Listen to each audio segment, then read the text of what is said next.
Mình sẽ có bác nha đây. Này. Rau nhút này các bác này. Đây là rau nhút nha, rau nhút này là hàng của Việt Nam này. Một gói này sẽ được 2 gram. 2 gram rau nhút. Loại này thì các bác có thể trồng quanh năm được.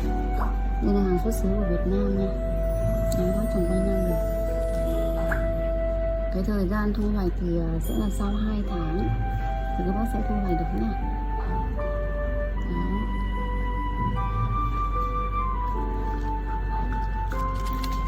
Một gói như thế này sẽ là 2 gram. Rau nhút hay là nhiều nơi thì gọi đây là rau này thì sẽ hay chúng ta hay nấu